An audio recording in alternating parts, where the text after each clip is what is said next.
अवस्था उनकी थकी, पुत्रों को सारा राज दे करके और जा करके अपना भजन करने लगे। भजन करने लगे भगवान का। हुआ क्या,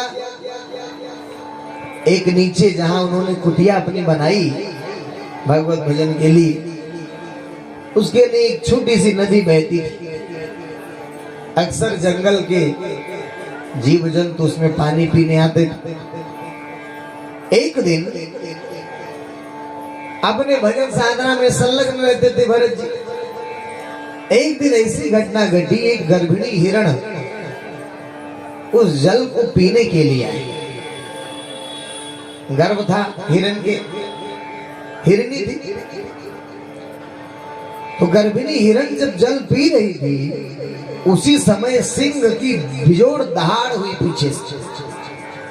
सिंह की दहाड़ को सुन करके वह गर्भिणी हिरण इतना भयभीत हो गई कि उसने उसके पेट में जो संतान था, शिशु था, उसको वो गिर गया और वो छलांग मारकर उस पार होकर भाग गई भय के मारे।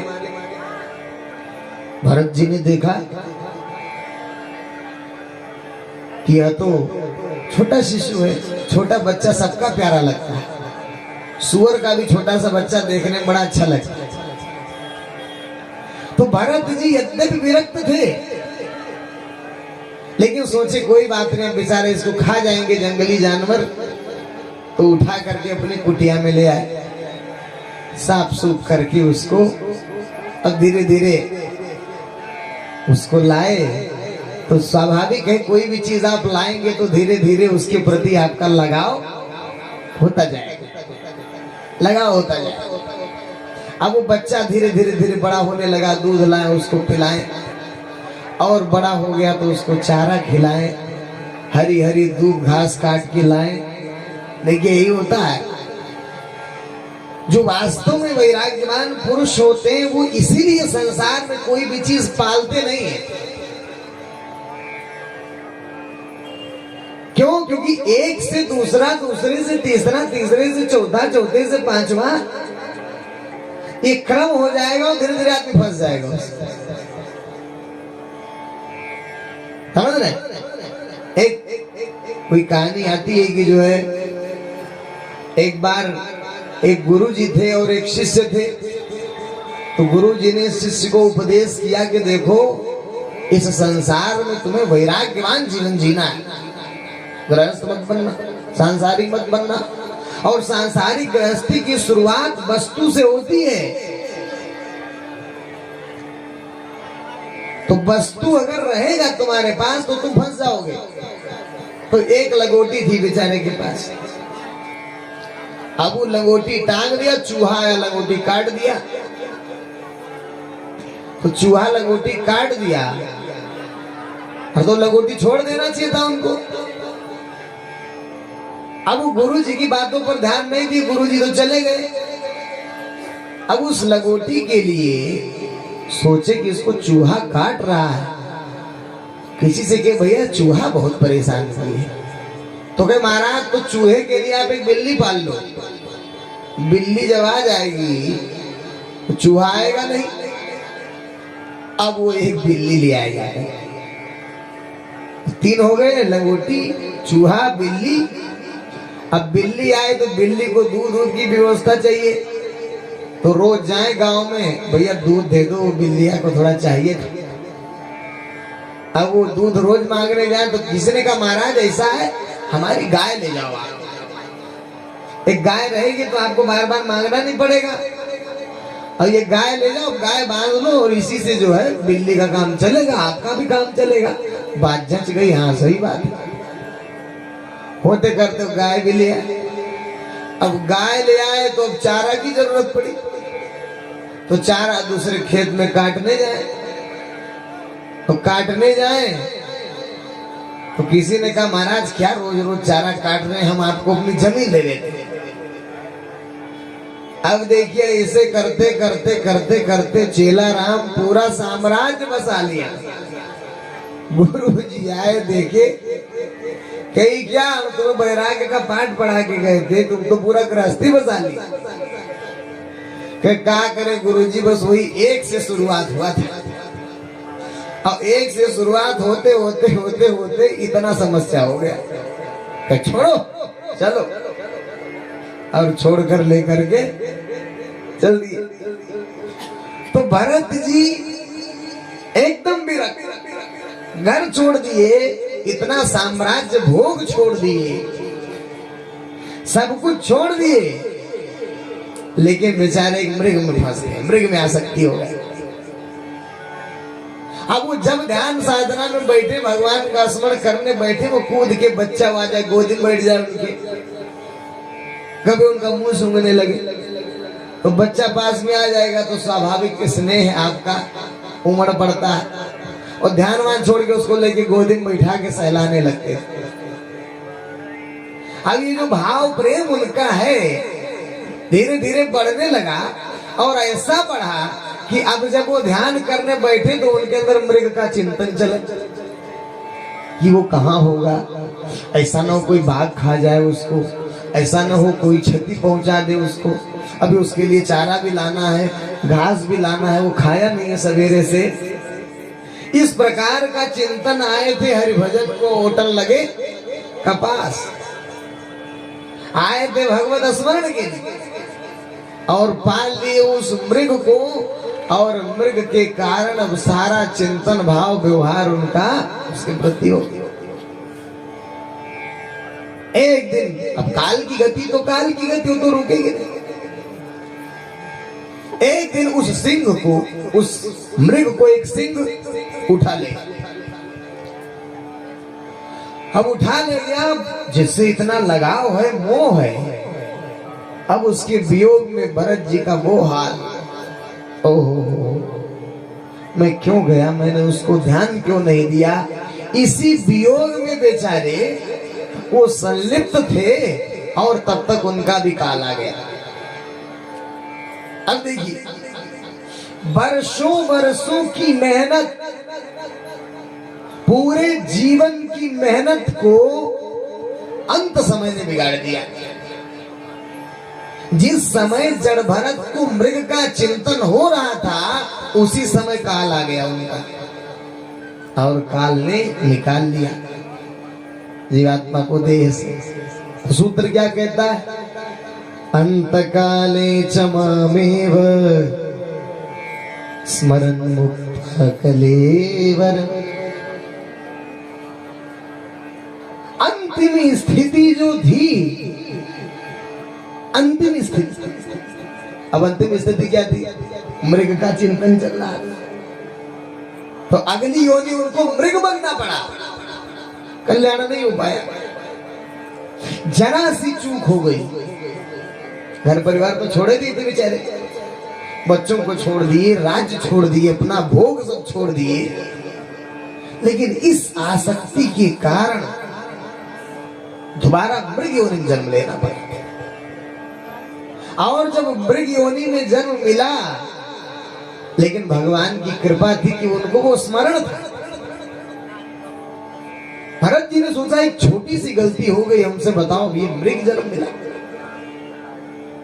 तो उसमें बड़े सावधान सचेत रहते, व्रत भी रहते थे। एकादशी के दिन घास नहीं चरते थे, कहीं से सुन लेते थे, स्मरण था, याद था। भगवान की कृपा हुई, कुछ दिन बाद वो मृग देह भी उनका छूट गए। तो मृग देह जब छूटा तो फिर से भगवत कृपा से उनको ब्राह्मण शरीर मिला, मनुष्य का देह, अब फिर मौका मिल गया। ये मनुष्य देह ही ऐसा है जिसमें आप उद्धार कर सकते हैं। मृग चाहे जितना तपस्या करता, भैंस चाहे जितना तपस्या करे, गाय चाहे जितना तपस्या करे, उसको मोक्ष नहीं मिल सकता। क्यों?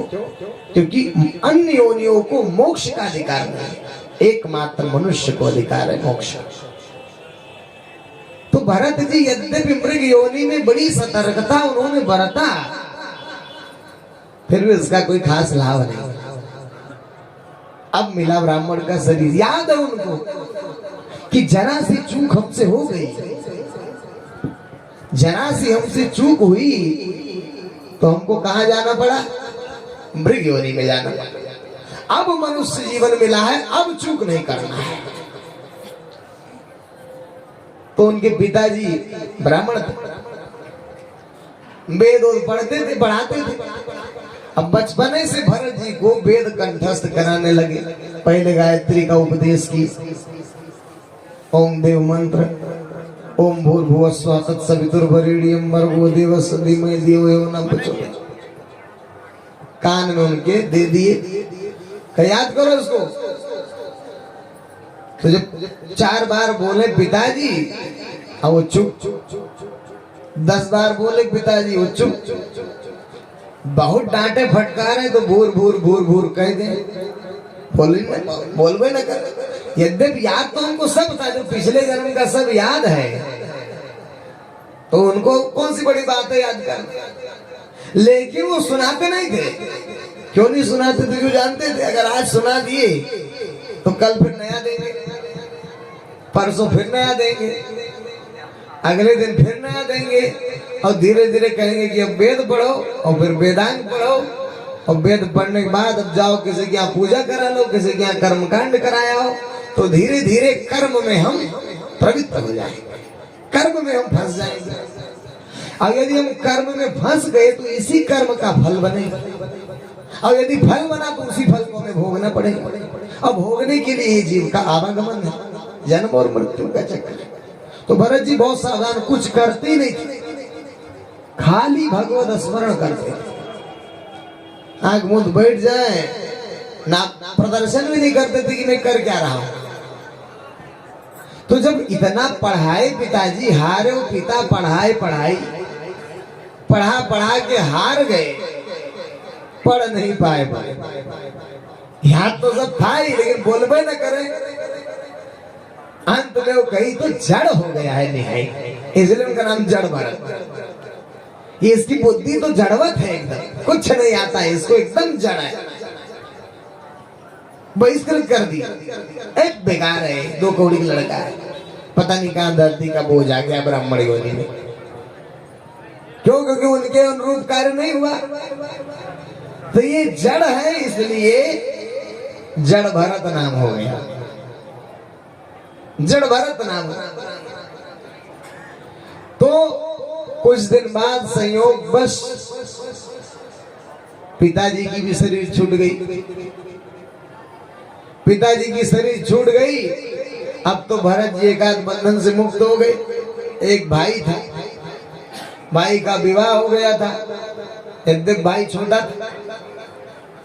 अब भरत जी कुछ ना, बस खाली खा ले और बैठ रहा है, खा ले बैठे रहा है, आंख मूंदे। और पत्नी ने कहा, तुम्हारा निठल्ला भाई, ये खाली खाता है, थाली भर, करता धरता कुछ नहीं है, ये कब तक पालेंगे इसको? भाई ने कहा, कोई बात नहीं, भाई है, खाने दो, क्या दे। रोज रोज पत्नी कोचे, रोज रोज पत्नी कोचे, फिरे में खिला रहे बोले कुछ काम ले लो इससे, ले जाओ उसको, कुदाल पकड़ा दो जाकर के खेत गोड़े। अब वो लेकर के उसको, अब खेत में भरत जी को लेकर के कहा कि सुनो, वहां तक देख रहे हो ना, ये पूरा कोड़ दो। एक करके वो चला है।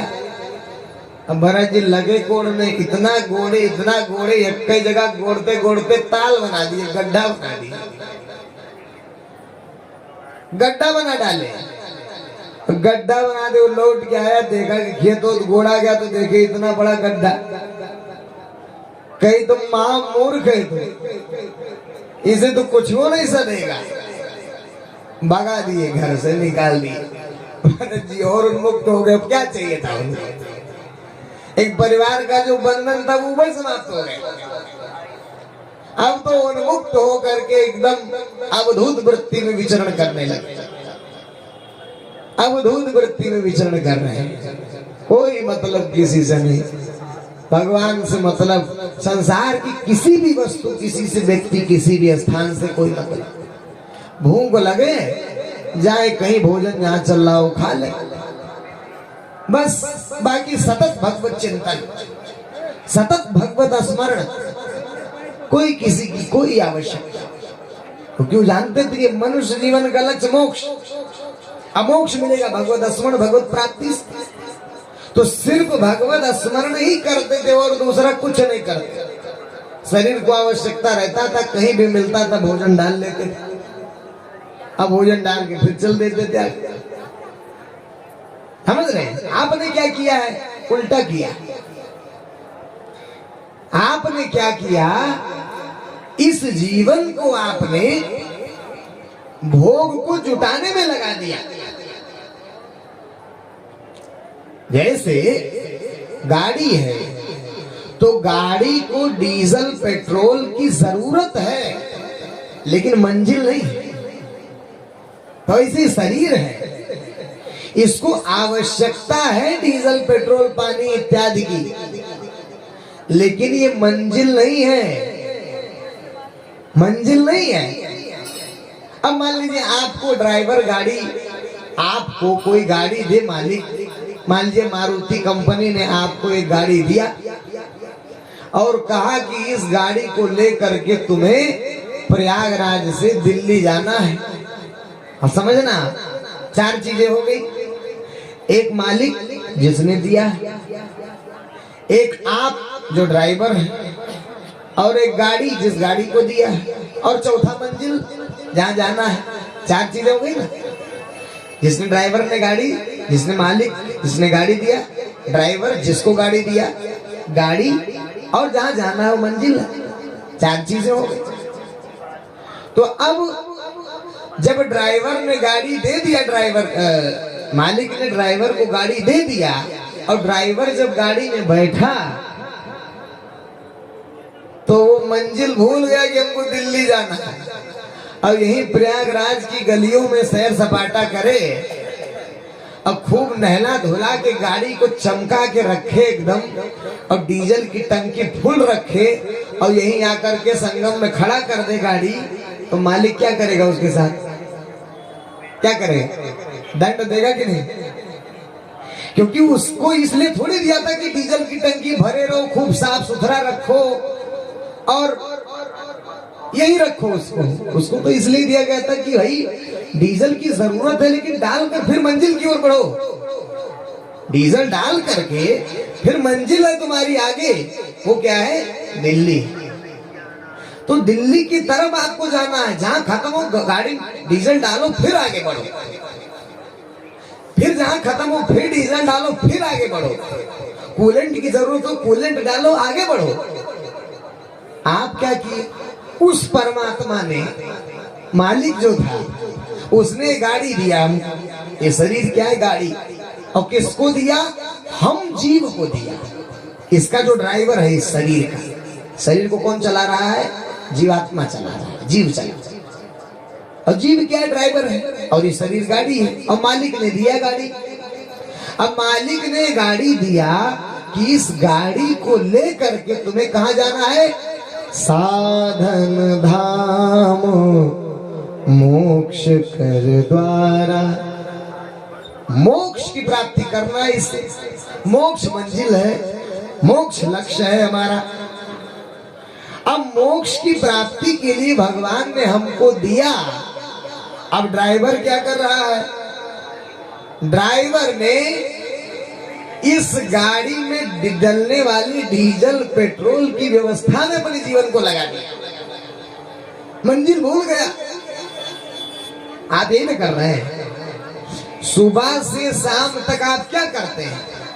धन की व्यवस्था या अन्न की व्यवस्था, रोटी कपड़ा और मकान, इसी की प्राथमिक आवश्यकता है। इसी में अपने जीवन को दिन रात लगाए हैं। यानी ये आवश्यकता है शरीर का, मंजिल नहीं है। ये शरीर की जरूरत है, मंजिल नहीं। इसमें जीवन को नहीं लगाना है, जीवन को मोक्ष में लगाना है। लेकिन आपने गड़बड़ कर दिया, सारे जीवन को अपने इस शरीर के डीजल पेट्रोल पानी में लगा दिया।